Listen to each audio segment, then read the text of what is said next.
Buenas tardes, soy Francesc Miralles. Para quien no me conocéis, soy autor entre más de 100 libros del ensayo Ikigai, que ha sido traducido a 65 idiomas y muchos millones de personas lo han leído. Quizás me habéis visto también en National Geographic, pero hoy lo que nos reúne aquí es poder hablar de los medios digitales, de las redes, de cómo es hoy en día tener una identidad en el mundo en el que vivimos. Por lo tanto, vamos a entrar en un debate que espero que podáis participar para hablar del uso LOF de la tecnología que promueve Orange. Y para ello vamos a empezar con un pequeño vídeo.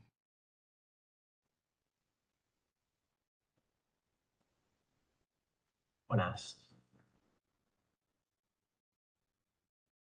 Hola, soy tu yo digital, un avatar basado en la imagen que proyectas en tus redes sociales. ¿Pero si soy yo? ¿En serio? ¿Pero si es igual? ¿Cómo te llamas? Me llamo Nacho. @Nacho Llanes. Es que estoy flipando. ¿Qué planes haces con tu novia? Pues con Laura me gusta ir al cine, me gusta pasear por el Retiro porque vivimos por ahí. Cualquier plan es bueno, pero bueno, con ella. Vamos a fiestas, eventos, hoteles y en verano estuvimos en la playa. Bueno, es una respuesta un poco sesgada, ¿no? Pero lo entiendo, porque yo creo que es lo que proyecto en redes sociales y... Yo solo soy tu avatar. Soy lo que se muestra en redes sociales. Es verdad, es verdad. ¿Cuándo fue la última vez que te reíste a carcajadas? Pues fue hace... Yo creo que el último viernes que quedé con mis amigos de toda la vida. Me lo paso muy bien con ellos y me río muchísimo. A ver qué dice él. No suelo reír a carcajadas. Prefiero sonreír o estar serio. Es algo que me dice mucho de, oye, ¿por qué no te ríes más con lo risueño que eres súper majo y no te ríes nunca? Vamos a empezar a cambiar, ¿eh, Nacho? ¿Tienes algún complejo? Sí, la verdad es que tengo complejos. Me gustaría no tenerlos, pero sí. No, no tengo ningún complejo. Ya, superhéroe. Qué fuerte, ¿eh? Estás súper distorsionado con la realidad, pero es lo que proyecto. Sí, sí tenemos, Nacho, sí tenemos. Otra cosa es que no lo subamos, ¿no? ¿Cuándo fue la última vez que lloraste? Pues hace 2 semanas. Nunca lloro. No tengo motivos para ello. ¿Qué va a decir? Es la verdad. Por redes sociales al final es lo que se ve. La perfección, pero bueno. ¿Crees que tus seguidores te conocen? Por supuesto. Yo creo que conocen una pequeña parte de mi día a día y de mí, ¿no? Porque pienso que al final al seguidor o al usuario o a la persona que me siga le voy a aburrir con mis problemas, ¿no? El 45% de los centennials creen que en el mundo digital hay excesiva presión por ser perfecto. Es un dato demoledor, pero que lo puedo llegar a entender y yo creo que deberíamos aprovechar el altavoz que tenemos, ¿no? Para dar visibilidad a la normalidad y a la realidad y a los días buenos y malos y que somos todos iguales y que somos personas y que viva la naturalidad, ¿no? Básicamente. ¿No crees? Sí, yo ahora te conozco mejor. Te he visto reír y me lo he pasado muy bien contigo. Ja. Pues mira. Ah. Oye, me gusta además tu sonrisa, ¿eh? No, no te voy a engañar.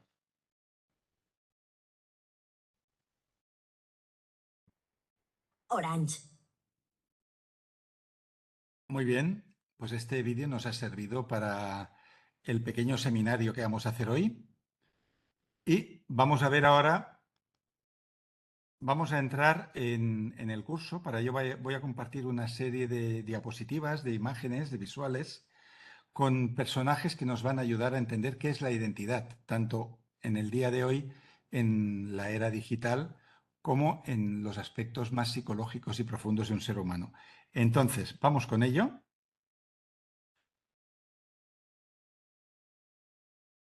Vamos allá.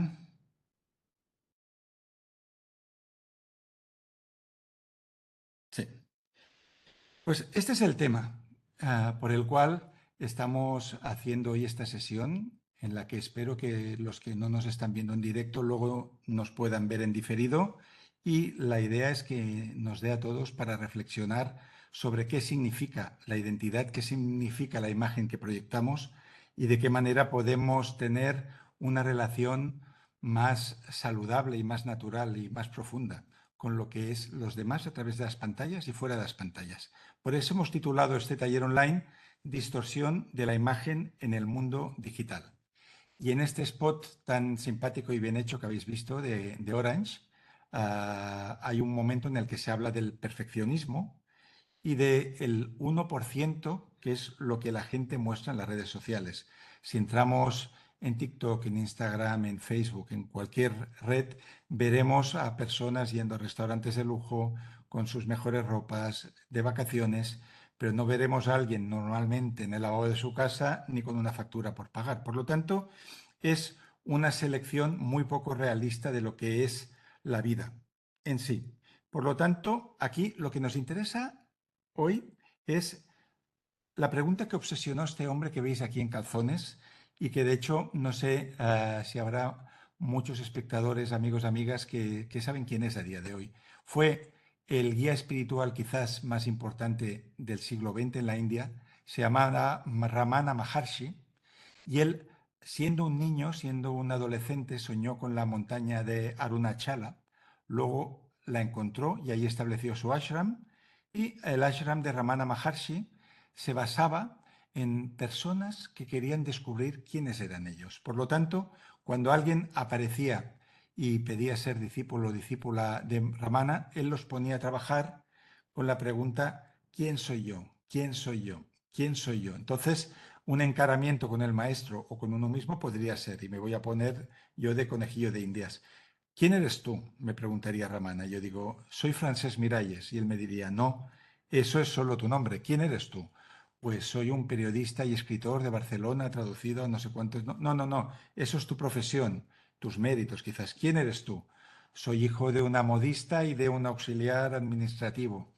Tampoco. Esos son tus orígenes. Entonces, el método de Ramana Maharshi era ir sacando capas a la cebolla hasta llegar al corazón de lo que uno es, que es una tarea que nos puede llevar toda una vida por el quién soy yo, como vamos a ver hoy en este taller, es más complejo de lo que parece a simple vista. Entonces vamos a ver cómo describía Ramana Maharshi esta cuestión.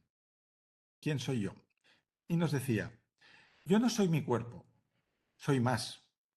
Yo no soy mi habla, mis órganos, el oído, el olfato. Eso no soy yo. La mente que piensa tampoco soy yo. Si nada de eso soy, entonces ¿quién soy? La conciencia que permanece. Eso soy. Fijaos qué importante es esta pregunta y de hecho, si algún valiente que nos está escuchando ahora mismo quiere responder a la pregunta de Ramana y escribir en el chat de YouTube o donde nos esté viendo quién es, luego lo comentaremos y lo compartiremos. Y vamos a pasar de algo antiguo relativamente, porque pertenece al siglo XX, a algo muy actual que es el espectáculo que quizás habéis visto en el Disney Channel, de un mago de Nueva York que se llama Derek Del Gaudio, que más que mago es una especie de mentalista que en su espectáculo In and of Itself, que en español se llama En sí mismo, basa todo un espectáculo de magia que hizo 500 noches en un teatro de Nueva York. De hecho, es el artista en solitario que más noches seguidas ha tenido la sala llena. Pues todo su espectáculo se basaba en la pregunta de Ramana Maharshi, ¿quién soy yo? Y de hecho, los espectadores que van entrando en el teatro, lo podéis ver en el documental que recoge básicamente una función entera, pasan por una pared donde hay unas tarjetas donde pone I am, I am, I am, yo soy, y debajo hay un adjetivo o hay un sustantivo, ¿no? Pues yo soy un mar de dudas, yo soy un descubridor, yo soy amor puro, yo soy iconoclasta. Entonces cada espectador coge una tarjetita con una etiqueta de lo que es, se lo guarda en el bolsillo interior de la chaqueta donde sea. Luego Derek Del Gaudio hace muchos trucos, historias, hay algo de storytelling de terror, hay algún pequeño juego de manos y al final el truco último y definitivo es pasearse entre el público y descubrir cada cual qué etiqueta se ha puesto, qué identidad ha elegido. ¿Y cuál es el sentido de este espectáculo en relación con este santón que vemos aquí? Pues que Del Gaudio dice que de entre todos los trucos de magia que una persona puede realizar en su vida, no hay truco más elevado que convertirse en quien realmente quieres ser, no en la etiqueta que te han puesto tus profesores, no en la etiqueta que te han puesto tus padres, tus amigos, la sociedad, lo que tú crees que debería ser. No, ¿quién soy yo? Y ahí entramos en lo que James Clear, el autor de Hábitos Atómicos, llamaba el método definitivo para transformarse. James Clear, en este libro que ha sido bestseller los últimos 3 o 4 años en el mundo anglosajón y en el resto de países también, dice, los cómo de otra persona pueden no resonar en mi vida. O sea, tú me puedes explicar a mí cómo puedo gestionar mi bandeja de entrada del email, cómo debería racionar a mis redes sociales, cómo debería vivir, dormir, trabajar. Pero los cómo de otro quizás podemos aplicarlos un día, pero al cabo de 2 días no van a ser importantes. James Clear dice, la clave es descubrir quién quieres ser. O sea, aquí ya hemos pasado del quién soy yo a quién quiero ser. Porque dice, si tú descubres quién quieres ser y cada mañana te lo repites, los cómo vendrán solo. Un ejemplo muy sencillo. Imaginad que alguno de los que nos están viendo no está conforme con su cuerpo, con su forma física, con su salud, con su energía, y dice, quiero cambiar eso. Quiero convertirme en una persona que mueve su cuerpo. Si decimos, voy a ir 3 días por semana al gimnasio, eso es un cómo externo, ¿no? Porque quizás has leído o te han recomendado que vayas ahí. ¿Cuánta gente hay que está pagando un gimnasio al que no va? Yo, uno de ellos. Pero en cambio, si tú dices, soy un deportista, el deporte y el ejercicio físico forma parte de mi vida y cada mañana me lo recuerdo, pues voy a encontrar maneras de hacerlo, me voy a juntar con personas que tienen esa misma visión, que tienen un quién parecido y va a salir de manera orgánica. Vámonos a otra cuestión. ¿Qué o quién soy en realidad? Aquí, cuando hablamos de identidad, lógicamente en las redes sociales pues aparece solo la superficie. Porque ¿qué estamos compartiendo? Pues estamos compartiendo momentos de celebración, un logro, aquí la tercera edición de mi libro, la foto de mi boda, cosas X que son solo una pequeña parte de lo que es un ser humano. Entonces ahora vamos a hablar un poco del ser humano como algo poliédrico, en el sentido que tenemos muchas caras y algo que además va cambiando en el tiempo. Vamos por lo poliédrico. Francesc Miralles, ¿quién es? Pues yo siempre digo, pues depende de en qué tesitura lo veas. Ahora mismo Francesc es un escritor que está dando un taller sobre la distorsión de la imagen en el mundo digital. Y es un Francesc Miralles muy parecido al que puede ir a una escuela, a una universidad, que habla en un congreso o que va a visitar una editorial extranjera y habla con los comerciales que están ahí, más o menos. Pero luego hay un francés distinto que es el que hace de padre. Ahí hay otra identidad. Hay un francés soñador cuando está en la cama, está imaginando cosas. Hay un francés viajero cuando las cosas se tuercen y tiene miedo. Por lo tanto, hay muchos yoes dentro de uno mismo y además ese yo va cambiando en el tiempo. Y aquí quisiera mencionar un personaje del siglo XX que es Rudolf Steiner. Igual conocéis las escuelas Waldorf, la antroposofía, pues este intelectual alemán calculó que el ser humano cambia de manera significativa cada 7 años, que es lo que él llamaba septenios. Y él decía, de los 0 a los 7 años es el niño pequeño. Ahí hay un yo, hay una identidad, que es la infancia. De los 7 a los 14 ya entramos en el adolescente, que empieza a intuir cosas, que quizás ha descubierto parte de la sexualidad. De los 14 a los 21 ya es el niño o niña que se orienta hacia la carrera. ¿Qué voy a hacer con mi vida? ¿Cuál va a ser mi propósito? Ahora lo veremos todo esto. De los 21 a los 28 es consecución de metas materiales y quizás relacionales, etcétera. Ese yo va cambiando. Pero algo que me parece muy interesante es ver que hay 4 niveles del yo que los vamos a investigar ahora. Primero de todo, os voy a lanzar esta pregunta para que nos deis algunas respuestas y luego al final las comentaremos.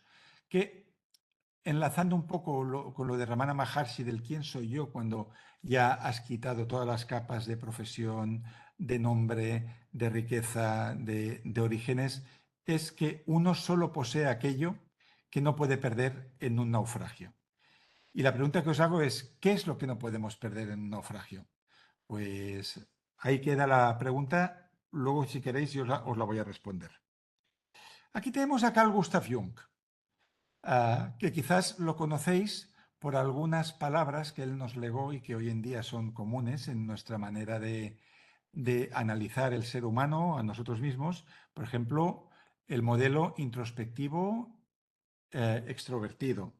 Vendría de él los arquetipos, la sincronicidad, el inconsciente colectivo, etc. Y Jung decía, una persona es mucho más que lo que está en la superficie, que hemos hablado antes. Y de hecho, a mí me gusta relacionar esta frase con Hemingway. Hemingway hablaba del iceberg y él decía, cuando nosotros leemos una historia, vemos la parte que está al descubierto del iceberg. Vemos el 10% de la información que tiene el autor. El autor en realidad sabe muchas más cosas de los personajes, de la trama, de las razones, del pasado, pero nos muestra solo una pequeña parte y el lector intuye mucho de lo que está pasando bajo el agua.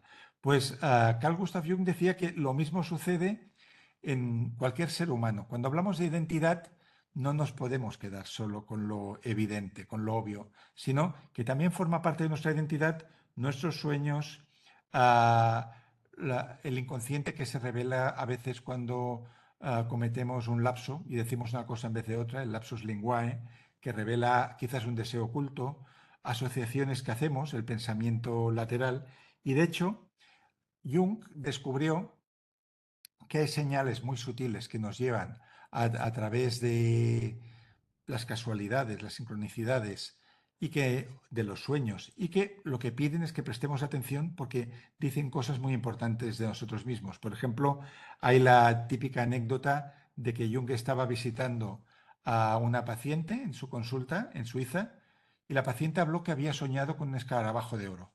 En ese justo momento, nada más decir eso, un escarabajo dorado chocó contra el cristal de la consulta, cosa muy rara porque este es un insecto de origen de Oriente Medio y es muy raro verlo en Suiza. Pero eso fue como una señal y a Carl Gustav Jung la idea que le dio esta coincidencia fue que el sueño era importante y que tenían que trabajarlo porque había una clave de su curación. Pues bueno, vamos a ver con palabras de Jung a qué se traduce eso, ¿no? Pues dice, hasta que no se haga consciente lo inconsciente, este último seguirá dirigiendo tu vida y tú lo llamarás destino.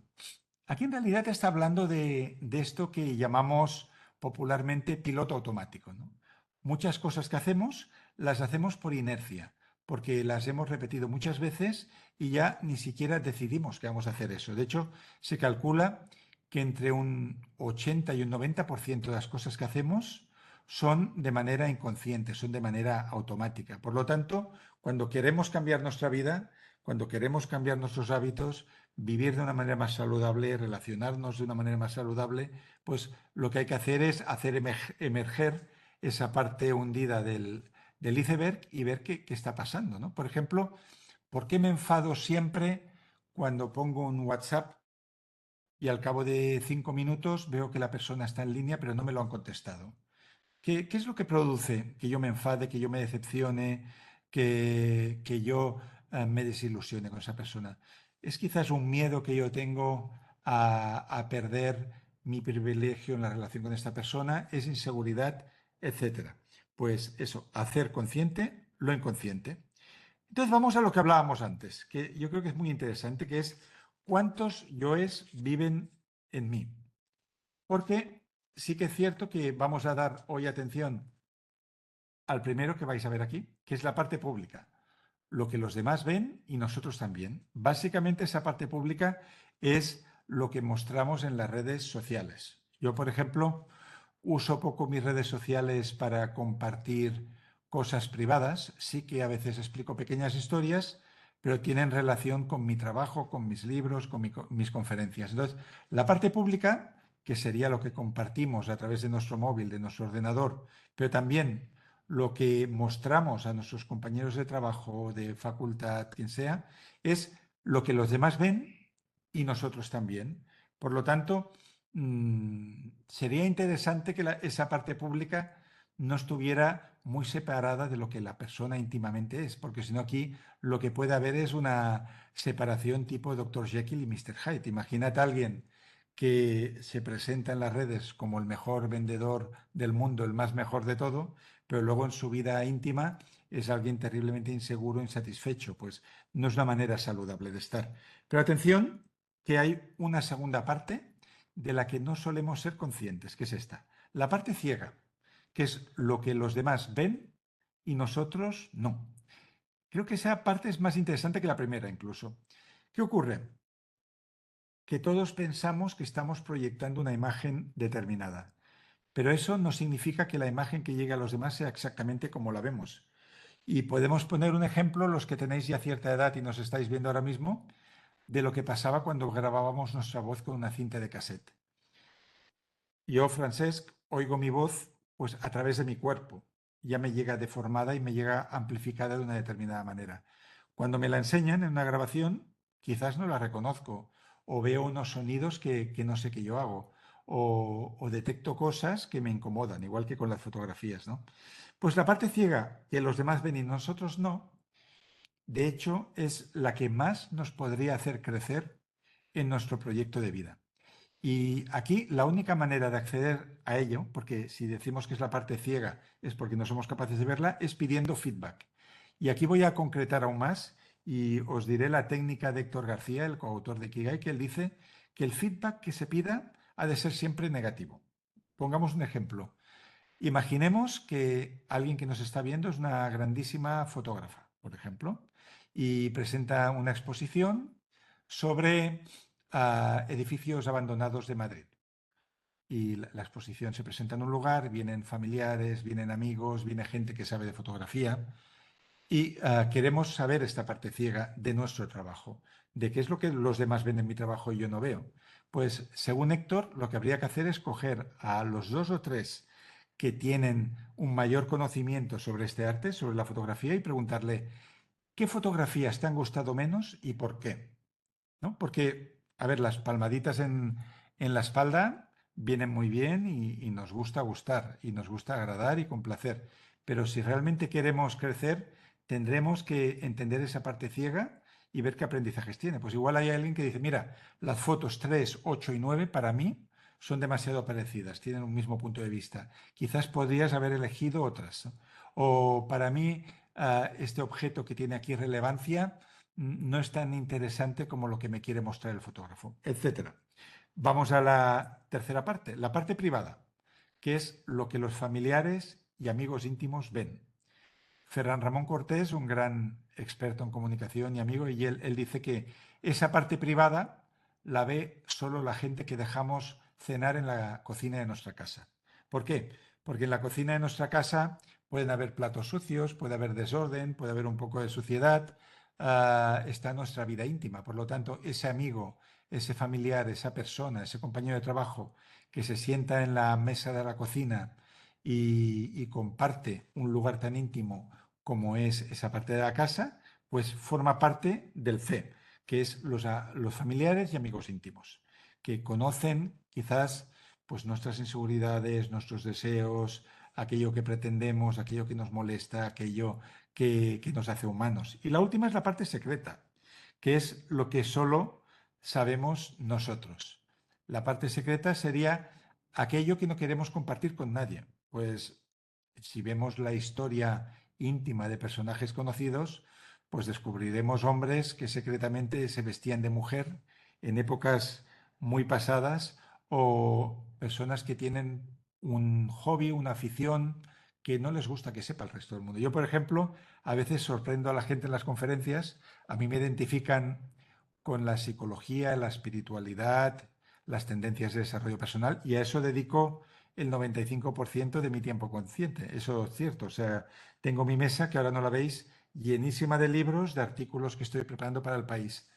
Pero cuando me voy a dormir, esos últimos 10 minutos antes de cerrar los ojos, escucho tertulia deportiva en una radio, ¿no? Pues me gusta saber, van a fichar a este otro, este entrenador sabe lo que hace, no lo sabe, qué pasará en este partido. ¿Y por qué? Porque son cosas que tienen cero importancia y que a mí me relajan. Si yo me fuera a dormir escuchando las noticias del mundo, lo que pasa en Israel, en Ucrania, tendría muchas pesadillas. Bueno, esto es una parte secreta, no secreta porque os la he contado, pero cada cual tiene la suya. Vámonos ahora a otro tema que a mí me interesa mucho de la cultura japonesa, que es el wabi-sabi. No confundir con wasabi, el rábano picante que mezclamos con la soja cuando comemos sushi. El wabi-sabi, que yo le he dedicado ya 2 libros, uno como novela y otro un ensayo que tenemos bajo seudónimo que se llama Wabi-sabi y que firmamos como Nobuo Suzuki, uno de nuestros pen names japoneses. ¿Qué es esto? Es el concepto estético que hay debajo de todas las artes japonesas. Y es curioso que sea en Japón donde tengan este wabi-sabi que lo que se traduce es como la belleza de la imperfección. Para un artista del país solo es bello lo que se parece a la naturaleza y ahora veremos qué condiciones se tienen que dar. Pero antes de ir ahí, este concepto tan bello que traduciríamos eso como la belleza de la imperfección, es interesante que venga de Japón, que es quizás el país más perfeccionista del mundo. O sea, cuando hablamos de los takumis, de los maestros capaces de pasar miles de horas para obtener una pequeñísima mejora, pues vemos que hay gente que está 4 o 5 años afilando una katana. Vemos casos como el mejor restaurante de sushi del mundo, que está en el metro de Ginza, está dentro del metro, un local muy sencillo que tiene taburetes para 10 o 12 clientes. Ahí comió Obama y muchas personas famosas. Podéis mirar en Netflix un documental cortito sobre el señor mayor que lleva este sitio, que a día de hoy no sé si sigue muy vivo, hace un año aún lo estaba.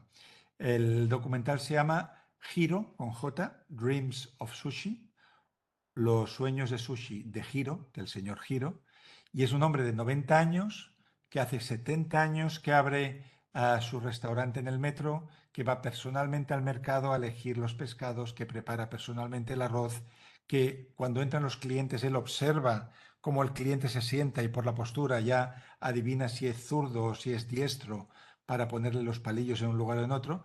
Y este hombre considera que siempre tiene que aprender, aunque haya hecho 70 años la misma tarea. Y hay una anécdota graciosa de este restaurante y es que su hijo, con casi 70 años, llevaba 50 años trabajando con su padre. Y al ver que el padre ya tenía 90 y seguía yendo de madrugada al mercado, abriendo el restaurante muchas horas ahí de pie, dijo, papá, tú deberías descansar y dejarme a mí que pilote esto. Y él dice, no, eso no es posible porque tú no estás preparado aún para hacer esto.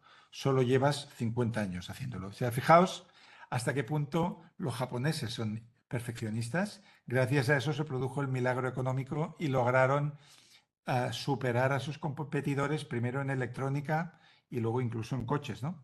Pero vamos otra vez al concepto de wabi-sabi. Belleza en perfección. Para un artista solo es bello lo que se parece a la naturaleza, donde, uno, nada es perfecto. Por perfecto entendemos lo que en Occidente vemos como cuadriculado, recto. De hecho, hay una frase muy bonita de Antoni Gaudí, el gran arquitecto de Sagrada Familia, que dicen que de aquí 5 años estará acabada, que decía, la línea recta es del hombre, la curva es de Dios. En la naturaleza no hay nada que sea perfectamente recto, sino que las cosas son sinuosas, las cosas son irregulares, los patrones no se repiten exactamente igual. Por lo tanto, si en la naturaleza nada es perfecto, ¿por qué debería serlo yo?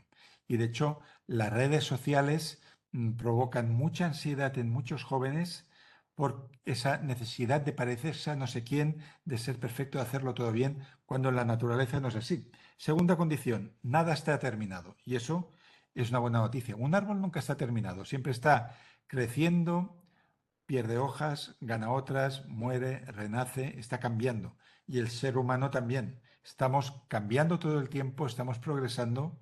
Si aceptamos nuestra imperfección y la de los demás, viviremos más tranquilos, pero eso no es un conformismo. Eso lo que significa es que sé dónde estoy ahora y sé por dónde puedo progresar, igual que la rama que crece del árbol. Y nada es para siempre, el valor de lo efímero. Si viviéramos 5 millones de años, pues podríamos permitirnos perder el tiempo en cualquier cosa y no nos sabría mal, pero como nada es para siempre, eso hace que los momentos tengan un valor y que los encuentros tengan otro valor. Y usando la expresión japonesa Ichigo Ichie, que se usa en la ceremonia del té, que dice, lo que estamos compartiendo ahora mismo no se repetirá nunca más, es justamente porque es efímero, porque ese amigo que te viene a contar esto a la hora del café, esa persona con la que vas a cenar, los dos, las dos, no volveréis a hacer la misma salida siendo las mismas personas, porque vamos cambiando todo el tiempo. Y esto es el concepto de Wabi Sabi, que es la belleza de la imperfección. Esto a nivel artístico lo vemos en el Ikebana, en los haikus, en la caligrafía oriental, donde hay el famoso círculo Enzo, que no está cerrado. ¿Por qué no está cerrado? Porque tiene estos tres principios del wabi-sabi. Es imperfecto, no está terminado, es efímero y por lo tanto no acabamos el círculo, lo dejamos a medio terminar, tal como es la vida, ¿no? Donde siempre las cosas pueden continuar de otra forma. Bueno, ya que hemos entrado ahora en Japón más a fondo, vamos a ver la herramienta que utilizamos, sobre todo Héctor y yo, cuando vamos a dar una charla, pues a un grupo de publicistas, a un grupo de estudiantes, a gente que está sobre todo decidiendo qué hacer con su vida. A veces esto lo identificamos solo con la gente joven, que sí que es cierto que cuando llegas a los 16, 17, te asaltan todas las dudas y dices, Dios mío, ¿qué hago con mi vida? He pasado la selectividad, me dan una lista de cosas, de carreras donde yo me puedo inscribir y allí donde me cojan, quizás me tiro 5 años estudiando y 50 más o 45 trabajando. O sea, es una decisión muy relevante. Por lo tanto, vamos a hacer esta segunda parte del taller de la propia imagen, porque no hay identidad más importante que defina mejor a una persona que el propósito vital. O sea, si nos ponemos negativos, la identidad de un asesino en serie es su propósito. ¿Y cuál es el propósito del asesino en serie? Pues matar al máximo de personas. Pero si nos vamos a las cosas bellas de la vida, que son el 99,9% de la gente, ¿qué es lo que define a una persona? Pues lo que da sentido a su vida, lo que le da significado, lo que es su propósito. Mucha gente no lo sabe o está cambiando o intuye que quizás sería otra cosa, que no es lo que está haciendo ahora mismo. Y para ello utilizamos estos 4 círculos que ahora os voy a compartir. Primera pista de lo que puede ser nuestro Ikigai. Recordemos que Ikigai, para los que no habéis estado nunca en este mundo, es propósito de vida. Se traduce de esta manera. De hecho, Iki significa vivir o vida, como la película de Akira Kurosawa, muy bella. Y Gai es merecer la pena. Por lo tanto, Ikigai, de manera literal, es una vida que merece la pena. Y también lo podemos traducir como propósito vital, razón de ser, o incluso con Héctor de manera más informal lo llegamos a traducir como el motivo por el cual te levantas de la cama. Entonces, perdónate el ruido. A ver, algo se ha activado aquí. Vamos a ver estos dos círculos. El primero, lo que amas. Eso nos define. ¿Por qué? Lo que amas sería la manera más obvia de saber qué es lo que quieres hacer con tu vida, qué es lo que quieres hacer con tu propósito.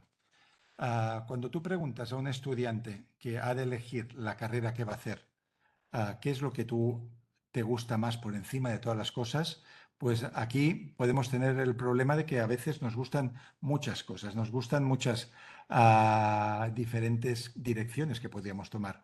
Por ejemplo, a Francesc Miralles le gusta escribir, le gusta enseñar, le gusta compartir con grupos como estamos ahora, pero también me gusta mucho la música y toco el piano y es una parte no profesional de mi vida, pero que también me encanta. Entonces, ¿cómo puedes saber qué es lo que amas por encima de todas las cosas? Pues haciendo un ranking de las 3, 4 cosas que son quizás más placenteras para ti y medir del 1 al 10 tu nivel de flow.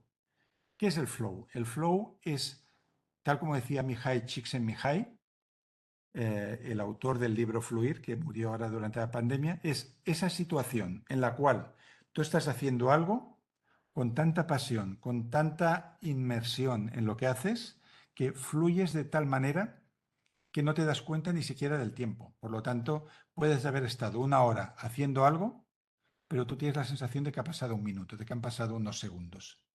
Eso es flow. Por lo tanto, si tenemos dos, tres cosas que nos gustan, pero una nos produce un flow de 100% o de 10 sobre 10, es posible que eso pueda ser nuestro Ikigai. Puede ser que sea algo que nos gusta y, como bien decía el sabio Confucio, haz algo que te guste y no trabajarás un solo día en tu vida. Vamos al siguiente círculo que hemos visto antes. Aquello en lo que eres bueno. Vale, si el primero es el flow, el fluir, lo que nos produce placer, la segunda pista para encontrar nuestro Ikigai sería el talento, lo que Ken Robinson llamaba el elemento. Otro autor que murió hace poquito, este gran pedagogo británico que quizás conocéis por algunas anécdotas que él explicaba por las TED Talks, un hombre muy interesante, él decía, ¿de qué sirve educar de la misma manera a todos los niños y niñas, darles una misma formación, sin antes habernos preocupado por saber cuál es su talento particular, cuál es verdaderamente su elemento? Y él usaba esta palabra de una manera deliberada porque él decía, el elemento del pez es el agua, pero cada persona tiene su elemento. Hay personas que se sienten como pez en el agua resolviendo conflictos, brownies, que dirían hoy en día, estando en situaciones de alta tensión, encontrando soluciones que parecen difíciles. Otras personas están en su elemento haciendo de conectores entre unos y otros. Hay personas que son gregarias y les gusta trabajar en grupo, otras que van a dar lo mejor de sí mismas estando en soledad, pues analizando datos, creando un libro, creando un bello cuadro, una canción. Hay personas que necesitan retirarse para trabajar y luego entregar eso que han hecho a la humanidad. Pues es muy importante preguntarnos en qué somos buenos, porque además todo el mundo tiene un talento, no todos tenemos los mismos, afortunadamente, porque así nos podemos complementar y todos tenemos talentos primarios y secundarios. A mí me dirán que soy muy rápido escribiendo, que es verdad, que soy bueno captando tendencias y que tengo pasión por enseñar, que es verdad también, pero tengo talentos secundarios que vosotros también tenéis, como por ejemplo, cuando hay un bebé llorando y me lo ponen en los brazos, el bebé calla inmediatamente. No es algo de lo que voy a hacer mi profesión, pero es curioso saberlo. O soy bueno organizando fiestas donde hay cosas sorprendentes que pasan. Bueno, pues aquí tendríamos el segundo círculo de Ikigai, lo que amas y aquello en lo que eres bueno, cuando se juntan, pues ahí tenemos una pasión. Tercer círculo, que eso interesa mucho a las personas jóvenes que están tomando decisiones sobre su carrera profesional, pero también a las personas adultas que igual nos queremos reinventar, que queremos buscar otra manera de canalizar nuestro talento y nuestra pasión, que es aquello por lo que pueden pagarte. Y esto es muy típico que cuando das un curso de escritura, un taller de creatividad o cualquier cosa, pues aparece el poeta de la clase o la chica que es una loca de la danza y los 5 ritmos y que se ha metido todos los cursos y te dice, sí, pero ¿cómo puedo vivir yo de esto? Claro, aquello por lo que pueden pagarte, idealmente tendría que ser lo que amas y aquello en lo que eres bueno, pero no todas las cosas que nos gustan o no todas las cosas que sabemos hacer van a ser fácilmente monetizables. Imaginad que yo tengo un trabajo como ah, ah, trabajador de una oficina bancaria o como profesor de arte o como dependiente de una tienda y descubro que tengo una pasión por el mindfulness y que además se me da bien enseñar a otros que lo hagan. Pues quizás inmediatamente por eso no me van a pagar, pero si hago una serie de formaciones, acabo encontrando lugares donde puedo ofrecer mis lecciones y hago una estrategia a X años vista, quizás sí. Un caso típico de esto que os voy a poner es el de Franz Kafka, considerado el más original novelista del siglo XX y de hecho fue mi especialidad en la universidad, que yo os estoy hablando de esto, de temas de psicología, pero yo estudié filología alemana. O sea, fijaos hasta qué punto alguien puede empezar por un lado y la vida le lleva hacia otro. Franz Kafka tenía, no un ikigai, tenía dos. Uno era abogado, era un excelente abogado que tenía pasión por su trabajo, lo hacía muy bien. Trabajaba en Assicurazioni Generali, que es una compañía de seguros que aún existe, y él por la mañana dedicaba 7 u 8 horas a ir a litigios, a juicios, a mirar papeleos, a defender a su compañía. Luego regresaba a casa, hacía una siesta de 2 o 3 horas, según sabemos por sus cartas y por sus notas, y luego de 8 de la tarde a 3 o 4 de la madrugada escribía maravillas pues como la Metamorfosis, El proceso, El castillo. No eran novelas alegres, que sí que tenían sentido del humor, pero él aprovechaba muchas situaciones que él vivía en su entorno profesional para luego ponerlas en su entorno artístico. Por lo tanto, eran dos ikigais que de hecho estaban interrelacionados. Kafka no llegó a ser famoso en vida porque murió muy joven de tuberculosis. De hecho, si no me equivoco, se vio publicado La Metamorfosis, pero sus novelas, alguna quedó inacabada y de hecho su mejor amigo falló porque le pidió a Kafka que destruyera todos sus escritos cuando estaba en su lecho de muerte y él no solo no los destruyó, sino que los dio para publicar. Pero si Kafka hubiera vivido 10, 15, 20 años más, seguramente habría dejado su trabajo de abogado y habría acabado siendo solo escritor, porque ese círculo de lo que amaba hacer por las tardes-noche, pues habría ocupado un espacio grande. Murió con cerca de los 40 años, por lo tanto, vivió compartiendo esos dos mundos. Y por último, vamos a ver lo que el mundo necesita, ¿no?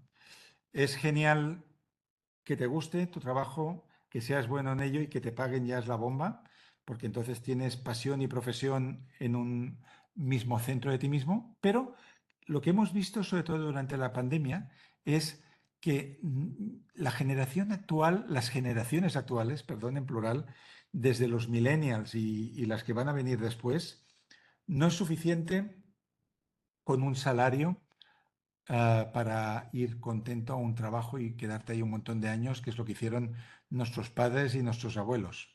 Yo siempre pongo de ejemplo a mi padre, que era un apasionado de las letras, aprendió él solo 3 lenguas y trabajó su vida como auxiliar administrativo de una empresa química.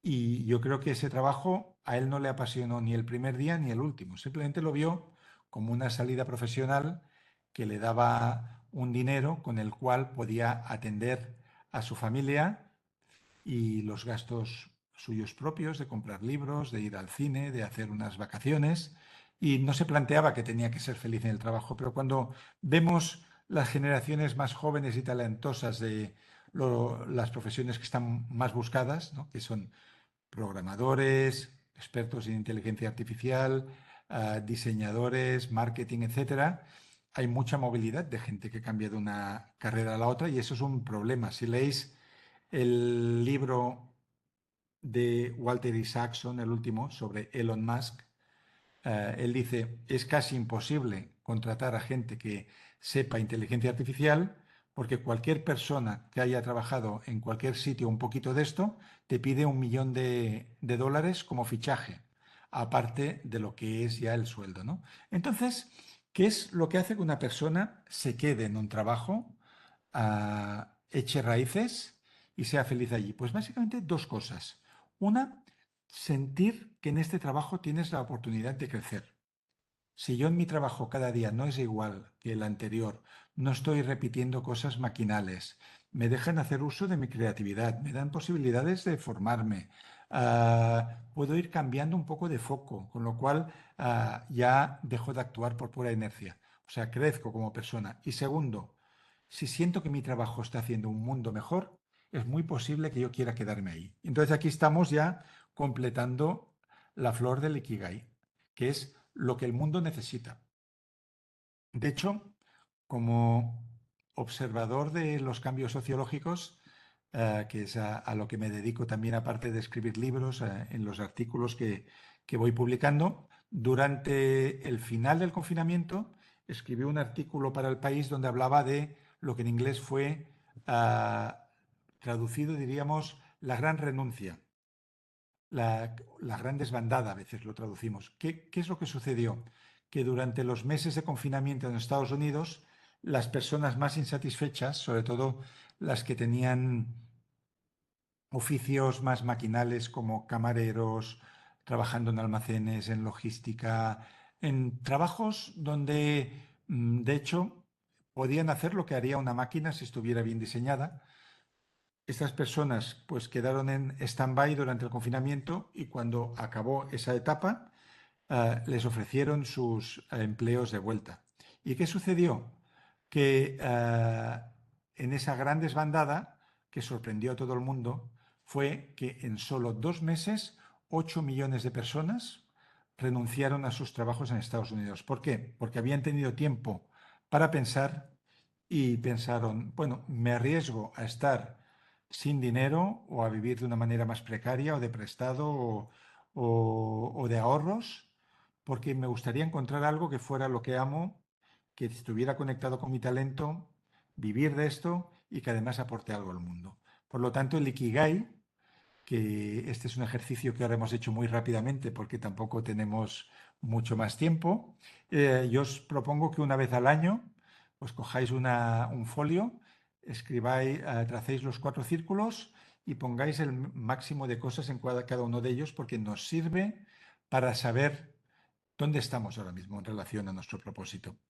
Ahora luego quizás os compartiré un poquito más si no hay preguntas, pero vámonos con la última. ¿Quién es este señor interesante que hay aquí? Pues este señor es el llamado Viktor Frankl japonés. De Viktor Frankl hablaremos ahora de aquí un momentito. Es el autor de El hombre en busca de sentido, un libro muy importante sobre la logoterapia, que es la terapia de la búsqueda del sentido de la vida. Y él es Shoma Morita, que es de hecho unos años anterior, y él ya impulsó lo que se llaman terapias del propósito vital. De hecho, Shoma Morita trabajó con enfermedades mentales graves como esquizofrénicos, personas que tenían todo tipo de trastornos y que trabajaba con ellos a partir de ayudarles a encontrar un sentido a su vida, que para Shoma Morita empezaba por lo físico. Porque ¿qué pasa? Cuando una persona se siente mal, cuando una persona se siente enferma, deprimida, ansiosa, desplazada, alienada, lo que haces es esconderte en la cueva, que es lo que hacen también los mamíferos. Cuando un perro está enfermo, o bien se aleja del resto o se esconde en algún lugar, ¿no? Y él decía que justamente lo que necesita el espíritu para sanar es lo contrario. Entonces, las personas que venían con él a curarse, pues los ponía a caminar montaña arriba, a cortar leña, a sudar, a cocinar, a estar con los demás, los reintegraba a la vida. Y él decía también que incluso las personas sanas, ¿quién es sano hoy en día? El último libro de Gabor Mate, el gran médico húngaro, se llama el mito de la normalidad. Dicen, normal no hay nadie, ¿no? Pero bueno, digamos que dentro de los que pueden hacer una vida normal en el sentido de ir a un trabajo, de cumplir con obligaciones sociales, de estar para los demás en lo que necesitan, incluso estas personas muchas veces se frenan a la hora de hacer lo que deberían hacer o lo que quisieran hacer por culpa de lo que hemos visto antes, ¿no? Del perfeccionismo, de qué imagen estoy dando a los demás, qué imagen estoy dando al mundo. Debería ser como este, debería ser como aquel. Nos empezamos a comparar, pues tal persona que estudió conmigo, mira, tiene más seguidores, tiene más éxito, es mejor, tiene unas vacaciones más chulas, tiene un coche superior, tiene un Tesla y el mío es de gasolina, etcétera. Y aquí vamos a acabar esta parte y espero que haya algunas preguntas, algunos comentarios que podamos ver en estos últimos 10 minutitos diciendo, ¿cuándo empieza el futuro? Aquí estamos hablando de identidad digital, de distorsión de la imagen, pero también estamos hablando del futuro que estamos creando a través de todos estos medios que tenemos a nuestra disposición y que nos abren puertas para muchas cosas. Imaginaos lo que era antes ser escritor, hace 50 años. Solo si tenías un editor que confiaba en ti y que iba a invertir en papel y en imprenta, podías tú ser escritor. Hoy en día cualquier persona puede colgar su ebook, puede promocionarlo de su blog, etcétera, ¿no? Entonces, vamos a ver qué es lo que dice Shoma Morita sobre la pregunta ¿cuándo empieza el futuro? Y él dice, ríndete a ti mismo. Empieza a tomar acción ahora, seas neurótico, imperfecto, procrastinador, malsano, holgazán o cualquier otra etiqueta que te hayas puesto injustamente para describirte. Claro, esto nos conecta directamente con lo que veíamos del Wabi Sabi. Si yo espero a que se den las condiciones ideales para poder hacer mi vida y para poder desarrollar mi propósito, no voy a empezar nunca, voy a procrastinar, ¿no? Voy a aplazar. ¿Por qué? Porque las condiciones ideales nunca se van a dar. Imaginad que sois personas que tienen una familia, que estudian, que trabajan, hay poquito tiempo y queréis escribir una novela y tenéis una idea para una muy buena novela. Entonces, si yo digo, bueno, espero a cuando tenga menos trabajo, ahora hay mucho curro en la oficina, tengo muchas cosas pendientes para hacerlo. Espero a que mis hijos sean mayores y no dependan tanto de mí. Espero a que la situación mía económica se arregle un poco para no tener que ir tan ahogado. Pues si ponemos tantos condicionantes, la novela no se va a escribir nunca. Y lo que dice mi amigo Andrés Pascual, autor de muchas novelas, es: si tú quieres ser novelista vas a tener que serlo en medio de la tormenta, porque las condiciones no se van a dar nunca. Y de hecho nunca vas a estar suficientemente preparado. Por lo tanto, tal como nos dice Shoma Morita, hay que tomar acción, seamos como seamos, porque ahora viene la segunda parte. Un momento. Dice, ve adelante y sé la mejor persona imperfecta que puedas ser y empieza a llevar a cabo todas esas cosas que quieres hacer antes de morir. Este es nuestro final. Ahora vamos a hacer un poquito de reflexión. Dejo de compartir. Y un momento. Ahí está. Perfecto. Vamos. No sé si hay alguna pregunta que alguien nos han mandado. No, pero da igual porque nos ha quedado pendiente explicar un poquito lo de Viktor Frankl y la logoterapia. Aún tenéis tiempo, 8 minutillos, 10, 12, si alguien que nos está viendo ahora en directo, luego si es ya en diferido, pues no me va a llegar a mí en un breve lapso de tiempo, pero si hay algo que ha quedado por ahí queréis preguntar, ahí está. En nuestro libro Ikigai, de hecho, dedicamos todo un capítulo a la logoterapia de Viktor Frankl, porque él trabajó de manera especial con estas personas que dicen que no tienen un propósito en la vida. De hecho, logoterapia, como hemos dicho antes, significa la terapia de la búsqueda del sentido de la vida. ¿Y qué sucedió en el momento histórico en el que Frankl estaba trabajando? Pensemos, los que habéis leído ya El hombre en busca de sentido ya lo habréis visto, que la situación de Frankl fue que perdió a toda su familia, menos una hermana que estaba en Australia, en el Holocausto, regresó a su misma Viena enfermo, decepcionado, triste por el destino de la humanidad, pero aún así no quiso emigrar a ningún otro lugar, recuperó su trabajo en el hospital psiquiátrico en el que era director y él, de manera altruista, en su casa recibía a pacientes de manera gratuita, como os he dicho. Y estos pacientes podía ser cualquier persona, podía ser un judío que había perdido toda su familia como él, podía ser la hija de un nazi, podía ser alguien que durante los años del terror no se había comportado de una manera ética. Pero él atendía a todo el mundo porque consideraba que en esa situación, 1945, pues quien no había perdido a sus hermanos había perdido negocios, familia, ilusiones, fe en la humanidad, etc. Entonces se encontraba en situaciones muy paralelas. Normalmente venían personas que habían perdido el sentido de la vida, el sentido del propósito. Y solían empezar las charlas entre ambos con este paciente, esta paciente, contando desgracias, ¿no? Diciendo, mira, mi vida es horrible por esto, por lo otro, he perdido esto, he perdido lo otro, yo no veo cómo, ya no sé qué. Entonces, él siempre había algún momento en el que los paraba en seco y decía, ¿y usted por qué no se suicida? Y esa era una pregunta realmente disruptiva, porque la gente no se la esperaba. Entonces, la inmensa mayoría tenían una respuesta para eso. Entonces decían, mira, yo no me suicido porque aunque he perdido a mi esposo, tengo la esperanza en un futuro, cuando me haya recuperado anímicamente, pues quizás de volverme a enamorar, volver a tener pareja, a ser feliz de alguna manera, o yo no me suicido porque tengo la ilusión de ver cómo mi hijo termina los estudios, o porque hay aún cosas que quiero hacer que la guerra me quitó y que quiero recuperar.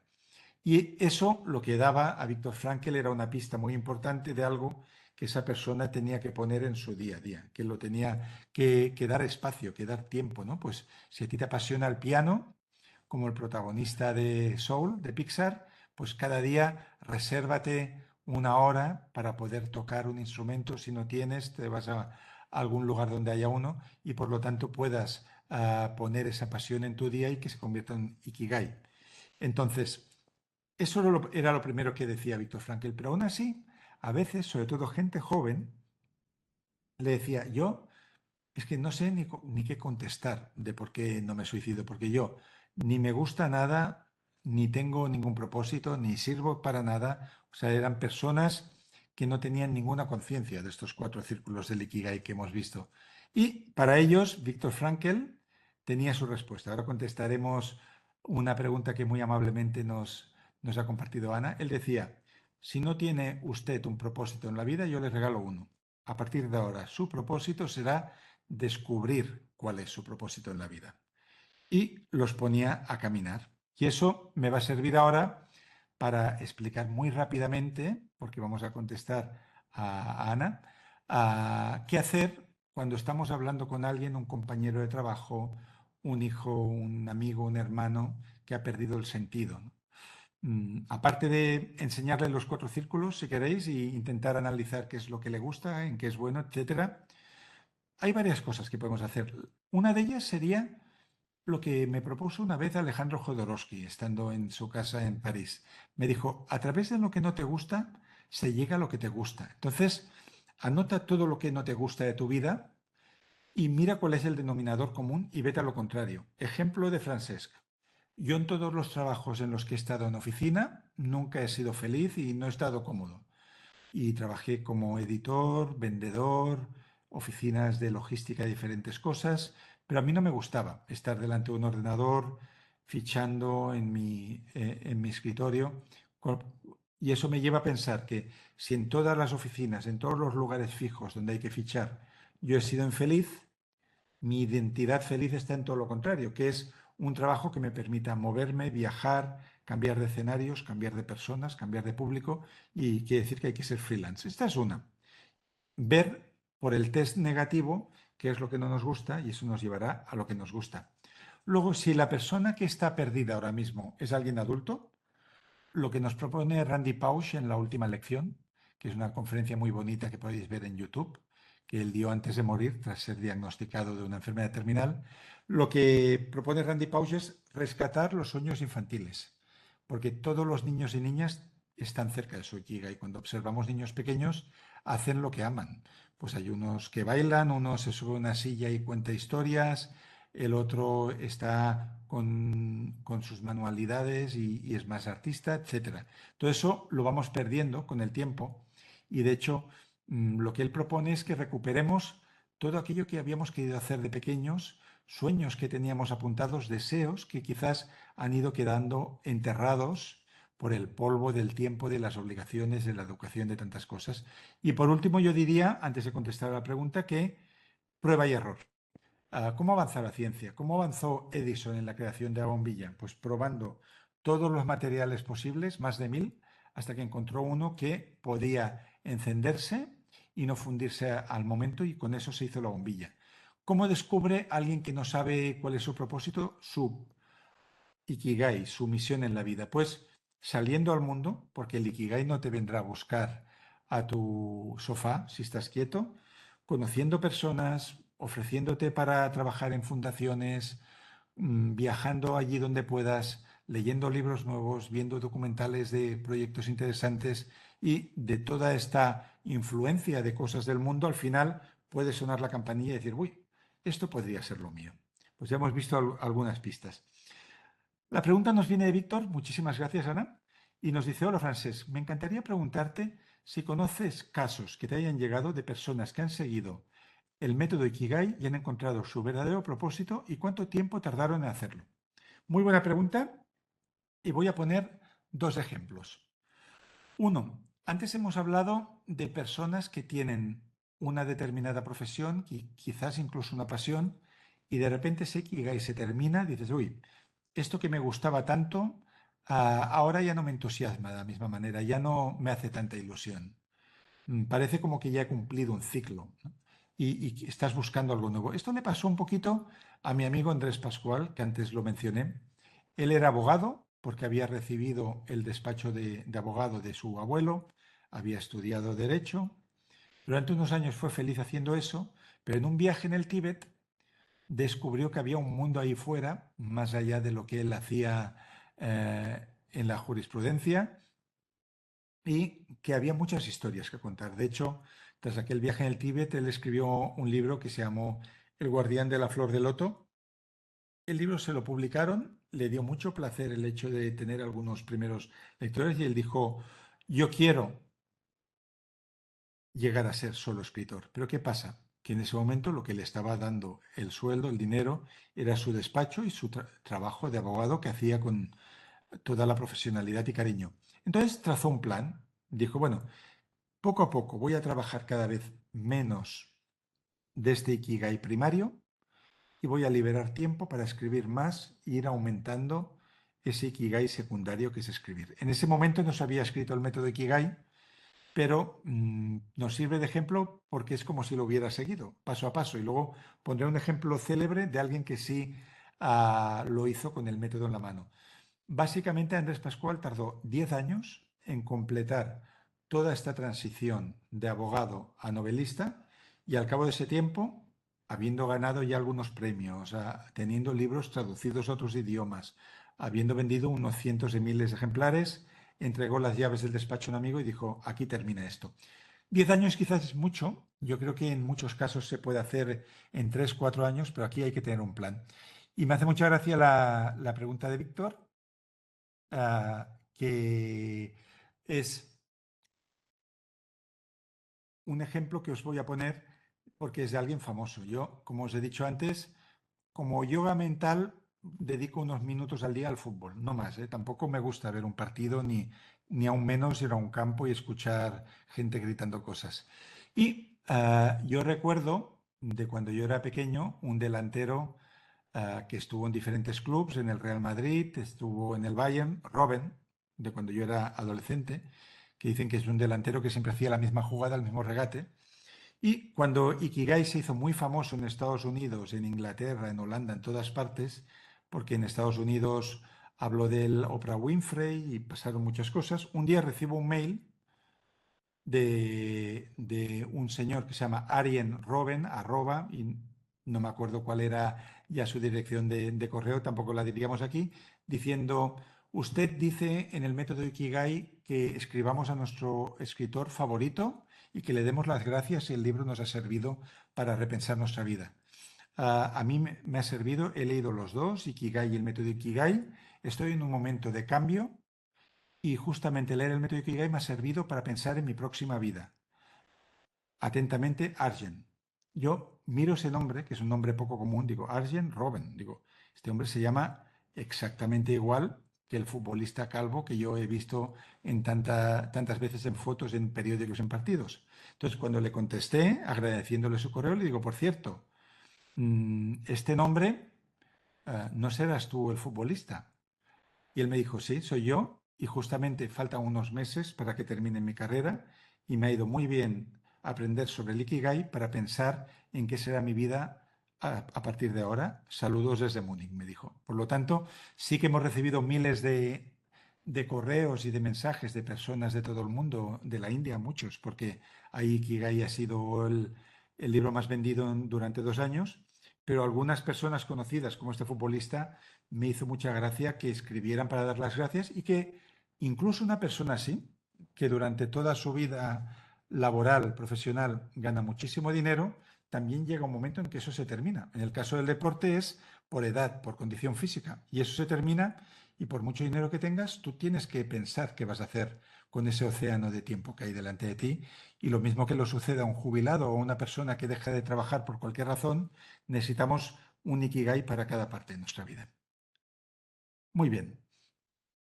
La pregunta era de Víctor Pascual. muchas gracias por habernos atendido, por estar aquí con nosotros y es un placer para mí haber dado este seminario con Orange para la formación de todo el mundo que trabajamos con tecnología, que proyectamos una imagen en el mundo digital, pero que al mismo tiempo queremos que eso sean herramientas al servicio de nuestra felicidad y no algo que nos encadene o que nos lleve por caminos que nos haga sentir más inseguros o que nos hagan sentir que no somos suficientes. Hoy hemos visto que se puede ser imperfecto y se puede estar progresando y podemos ser felices de saber que queda mucho camino por delante.